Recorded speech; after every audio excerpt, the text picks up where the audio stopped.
Heydər Əliyev dünyanın ən güclü şəxsiyyətlərindən biridir. Onun adı bugün də ən güclü siyasətçilər sırasında çəkilir.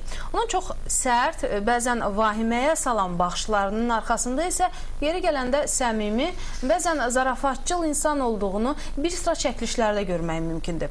Elə sıradakı reportajda məhz belə görüntülər toplamışıq.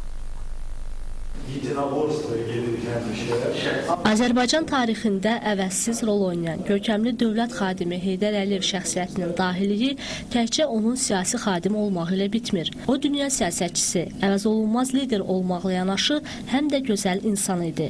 O, böyüklərə qarşı nə qədər sərt və tələbkar olsa da, uşaqlara qarşı son dərəcə nəzakətli və mərhəmətli idi. O, uşaqları hədsiz sevir, hər birinə öz balası kimi yanaşırdı.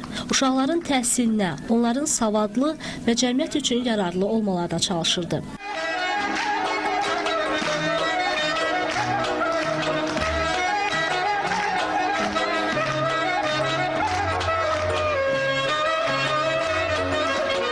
Bununla yanaşı o ailə üzvlərinə, xüsusən də nəvələrinə də zaman ayırırdı. Onlarla vaxt keçirir, şənlənirdi. Nə qədər ciddi olsa da gülməyi də bacarırdı. Onu ən çox güldürən isə Bakılı Oğlanlar komandasının şən zarafatları olmuşdu.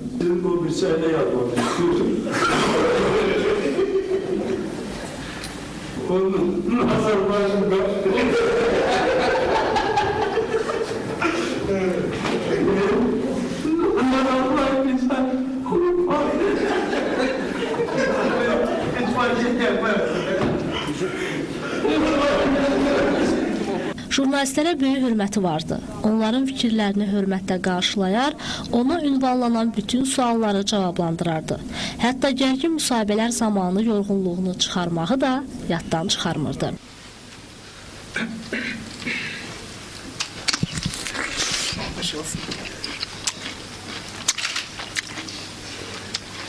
Ağzınızın suyu tökülmür. Afiyet olsun efendim. O sadə idi. Ürəyi istəyəndə piyano çalmağı, mahnı oxumağı da sevirdi.